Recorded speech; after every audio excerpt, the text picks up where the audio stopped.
what up? Welcome back to the channel. I'm Mo.J and we're locked in. This is the recap for Atlanta episode 2 of season 4.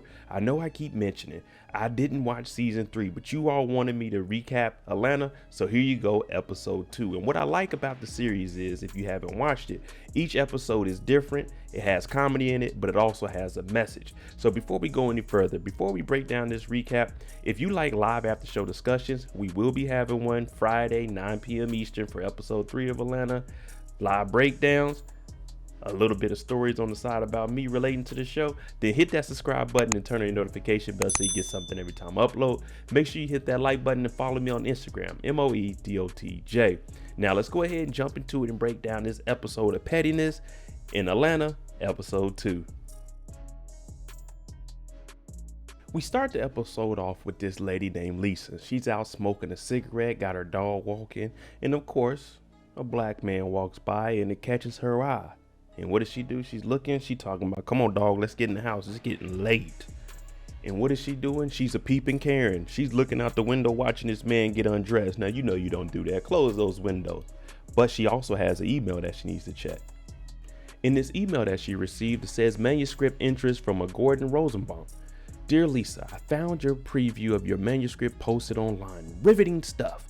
My assistant is CC'd and will set up a meeting ASAP. Best, Gordon Rosenbaum, literary agent to the Eastern Seaboard. So she's seeing this and she's like, oh, somebody read this? Man, let me get down there ASAP. We see Ern and he's driving. He gets a call from Al. Al was asking, hey, do you remember my email so I can reset my password to get on PlayStation? Matter of fact, I need to do that myself because my Amazon Prime ain't linked to my Twitch, but that's either here or there. He's saying the password hint for AIM, he's thinking AIM is American Online Instant Messenger. What is my favorite movie is the password hint. And he's thinking it's Scarface. But Ern says, nah, think back. This was middle school when we made AOL accounts. Try Mulan. And that's what it was. Now Al is saying, where you headed? He said, man, I'm about to go to therapy. Because when you got a lot on your mind, you need someone to talk to. And I tell y'all, having a therapist ain't bad. I had me one for a couple years. That was a couple years on and off. Only 12 weeks at a time. But no one really wants to go there until you get comfortable with your therapist. So this is where he's headed because he has to clear his mind. When Ern gets to his therapist, he's sitting in there and he's talking about his probation. But we know Ern, he got a lot of business on his phone. And he says, if I don't check my phone, then there's going to be no way that I can afford this therapy. So he's trying to send off these messages because he has a big schedule ahead of him. The only thing is there's a lot of depression and everything holding him back. Ern is supposed to be giving a speech at his alma mater. Also on top of that, they were trying to give him an honorary degree, which really doesn't mean nothing in the real world. It's just a piece of paper that they say, here you go. You didn't finish the classes, but here you go. So now he's trying to say that the doctors are accusing him of lying. So he went and got a second opinion on it. And they did hooked up all kinds of monitors on him to make sure that he's actually okay. Also, we're hearing that he got a job offer out in LA. Now, he hasn't told Van about it, and he keeps trying to tell his therapist that I'm good. And his therapist is saying, trust your body. It won't lie to you. And that's one thing about our bodies. It's always going to tell us what we need to do. You get dehydrated, it's going to tell you need some water. Yeah, your body tells you what you need to do. So right now, not only does he have to worry about this speech he's giving at his alma mater, but he also has to tell Van that I got a job out in LA being a creative director. His therapist wants him to open up and be honest with him because that's the only way that this is going to work. So what does he do? He asks, can I lay down? He gets on the floor. I like laying on the floor too because it's straight and it's flat for your back. It actually feels pretty good. So he lays down, and this is how you get comfortable to talk to the therapist. But I would have probably been on the couch though. I don't know who been walking on this floor. Lisa's a little bit awkward, but she shows up to the meeting that Tracy, the assistant, has set up. And when she gets here, he's on the phone talking about canceling flights. And if you listen closely, he said $400? Really? To change a flight? What about if it's a medical issue? And we all had those same problems. The airlines be trying to get over on you. But he looks at Lisa and tells her, shh, sit down. He'll be with you at 10 o'clock. Because boss man's in the back. He chilling. It's time for the meeting. Lisa goes in there. Gordon, he hops up. He's like, oh, wait, okay. I read your manuscript and I'm loving it. Oh, my bad. I'm the literary director to all of the arts on the Eastern Seaboard. So don't worry about it. I'm talking about from Maine all the way down to Florida. You can holler at me. But I read your manuscript and it sounds pretty good. The only thing is, do you have any illustrations for it? Because we need to pick this up ASAP. It's the end of the quarter. And if you ain't got it done by the end of the quarter, then it's going to be hard to be picked up. But Lisa, she's been half-assing. She ain't really put nothing together. So Gordon is telling him, look, we got a deadline. I got a couple of people that can illustrate some things, some SCAD. You can play them a little bit of money. I know you ain't got it, but that's what we're going to do because we got to get this book up. There's also a reading down at the local library. So this is going to be good. There's going to be a scout there with a hat on. You'll see him. But also get your hair done. Do something. You gotta come a little bit better than that. You're going to be reading to inner city kids. You know they're going to fry you. You come in there looking like that. Get those grades touched up. It's day 2 with our therapist, and Ern shows back up. He sees, oh man, was a keyboard in this box? Can you play something for me? He said a little bit later on. But now he starts to go into details of when he was at Princeton and he had a job interview lined up. He got a suit, got some money from his parents, and there was a girl named Sasha, his crush. And he's like, damn, she's looking good today. She said, oh, hey, we going to a party. He said, all right, I'm gonna roll with y'all because this is your crush. You in school, you at Princeton, you going, hey. There's only a couple of y'all black folk in there. She's like, you can put your suit in my room. He said, all right, cool, let's do that. And he goes to the party. After the party, he goes back to the dorms because he has to get his suit to get ready for this interview. Now, Sasha, she ain't answering the phone. She's not in the room. And since he's a RA, he has a master key. He goes in and takes his suit out of it. But unfortunately, this is all bad for him and it backfires on him. Sasha was a white woman and they started using that R-word language against him, saying he broke into the room, invasion of privacy, when all he was doing was getting his suit. So in reality, going to that party, it basically set him up because it wasn't a little suspension, it was expulsion, meaning you can't be at the school. Everything you did is null and void. So it was looking bad for him. They made him look like the big angry black guy because it was only about 7 of them at Princeton, according to him. Everyone turned against him. They trusted him to have a master key. He did the right thing. He went to go get his suit. Wasn't no one in there, got his suit and left. But they don't look at it like that, especially a black man going into a white woman's room. Now, he's saying you felt betrayed and let down by someone you thought was close to you. Kind of like that family member that was messing with you when you were younger. And this gets him a little bit teary-eyed because the therapist, that's what they're supposed to do. Listen, and then they're going to extract the information that is valuable to help you out. That's one reason Earnest is nervous to go back to Princeton, not to just give the speech and get the honorary degree, but because of how they treated him. They treated him like dirt, like he was nobody. But now that he's a successful black man, they're welcoming him back with open arms. And his therapist is saying, maybe you're not going back to prove anything to Sasha that you're scared of her, but this is for you to prove that, hey, I overcame everything that I went through. Lisa's sitting down with her best friend. I'm talking about BFF, friends for life. And she's like, look, I quit my job today. I got great news. And the friend's saying, wait a minute, you quit your job? Yeah, my book, man, Gordon, he said he's about to have that all up and down the Eastern Seaboard. We out here, we getting it. And the friend is thinking, I don't know if you should have quit your job. Especially you didn't get no check from this guy. He just gave you a card and now they said you got a reading to some inner city kids. That doesn't sound like a sufficient way of living. But the friend also looks at Lisa and said, look, I ain't got $500 for you to borrow again. Because Lisa been borrowing money. We seen how she was living with that dog. They living raw. So Lisa gets up because she's like, you don't support me and my passion to write books? No one does. Them books been, you said you've been writing since you was a kid. Ain't nobody read them books but you. So Lisa leaves her friend because she's doubting her, counting her out. Back at therapy, guess what? There's another box that came in, but this time it's a floor pillow because, hey, Ern likes to lay on the floor when he's in here talking to his therapist. So he's trying to make him comfortable because last session, he really opened up.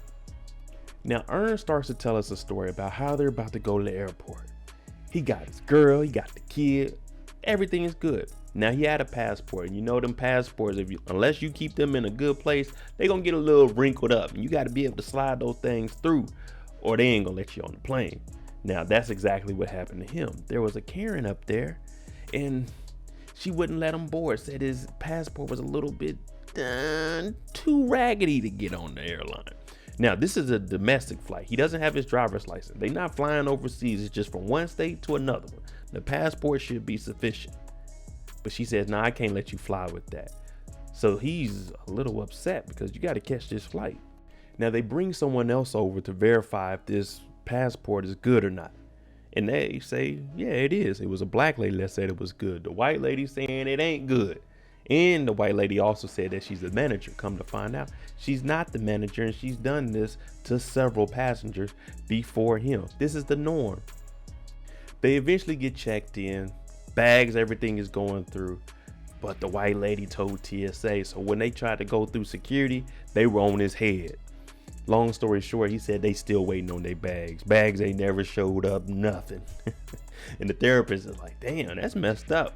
We all done had those issues before. Maybe not to this extreme, but we done had those issues with them. Y'all know what I'm talking about. Now, he has been thinking about everything his therapist has told him. He also wants to tell Van about him moving. So what is he going to do? He tells the therapist, look, I got a good information from you, a good amount. I'm going to go ahead, take that and apply it to myself. Tell Van about LA. And I think I might be all right from here. And the therapist is thinking, it don't work that easily, brother. But go ahead, do what you need to do because you are paying for this session. Story time with Lisa Mann, reading her book, The Homeliest Little Horse. She shows up. She ready to go. She got her little service dog. She got her hair did. She got a new outfit on. She looking like $5. Now, the lady at the front desk, she's saying, okay, you can't have that dog in here first off. She said, no, this is my service dog. She said, well, I don't give a damn. Now, Lisa is saying I have a FAA approved letter saying that this dog is a service dog. The lady behind the desk says, well, unless you going to the airport, you perform in 15 minutes to read that book, you better get that dog out of here, chain it up outside. So Lisa's getting the treatment like she deserves because them dogs ain't allowed in here. This is a public library in the inner city. We don't do service dogs in the inner city. No. We don't do that. We do outside dogs. Now we see Lisa left that dog outside. The lady with the hat, the talent scout came in. All of the kids are in here. They got a video camera set up. Yeah, this is big. This is big time production here.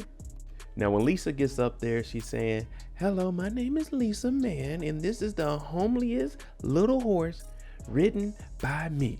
The kids are like, man, this book is stupid, man. She got the hair done. She got the little baby hair over here, swoosh. The kids ain't trying to hear this. And plus, these kids look like they about 10, 12, 13 years old. They too old to be having a little kid book. This ain't Dr. Seuss. They done got this white lady up in here reading to these kids. And they like, man, that horse is stupid, man. Forget this book. I don't want to hear this. And she's reading it as best as she can. The illustrator did a hell of a job with the horse. But the kid don't want to hear that. They want to go play the video game. It's 2022. Ain't no one trying to sit at a library and listen to you read books to them. All right, some of the kids, they younger, but there are some kids that look a little bit older, and they talking about the horse is farting because you see the horse with the steam coming out the back. She's like, no, the barn is on fire. The kids don't give a damn. They gonna use their imagination. That's what kids do. So this isn't going how Lisa planned. That's it. Everyone just had enough of it. They all get up and they leave. They say, well, we're not listening to this dumbass book, man. So now Lisa didn't quit her job. Thought she was about to have a career in writing books, and it's over as soon as it started.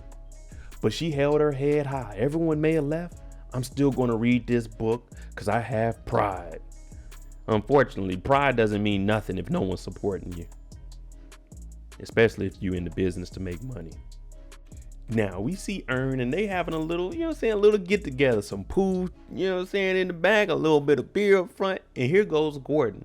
And you hear tell him, if I ever need to do this again, you'll be the first person I call, because on the screen behind us, we actually have the whole recording of Lisa reading that book and getting clowned by everybody. Now it turns out paid all of these people. Gordon, Tracy, the lady at the library, the kids, they were all paid actors. Lisa is the lady that was working at the airport. So he's been planning this for months to get even with her. She quit her job and now she got treated the same way she was treating them at the airport. Now his boys, Al and them, they like, man, you took that a little bit too far. I mean, me personally, I'm like, if you got the money for it, why not? Why not be petty? I mean, she did that to you on a flight that you paid for. Why not? Only thing is she lost her job and she got treated just how she was treating him. Darius is talking about this might be terrorism. You took it a little bit too far. But that's because he got money and a lot of free time. But he walks off and shoot, Earn like, well, let me get one of them blue silks. I'm gonna drink to it anyway. I like what I accomplished. They even recorded Lisa outside with that dog. I hope she ain't leave that dog in that car while she was inside. That is illegal. That is not right. It get too hot in there. But she crying, she losing it. She didn't quit her job. It's over with. And after Earn thinks about it, that was kind of messed up what I did to Lisa. I might need to go back to therapy. But hey, at least he got even. There you go, episode 2. Let me know what you think. Was Earn a little bit too petty, or did he do just enough without harming her? Let me know what you think, because I agree with him. I would have did it if I had the money to pay all them actors. Yeah, we doing that. But let me know what you think. I'm MoDIJ. Make sure you tune in Friday night, 9 p.m. Eastern for the live after show discussion. We'll talk about episode 1, 2, and of course, episode 3 that comes out on Thursday. Hit that like button, hit that subscribe button. Thanks for watching. I'm out.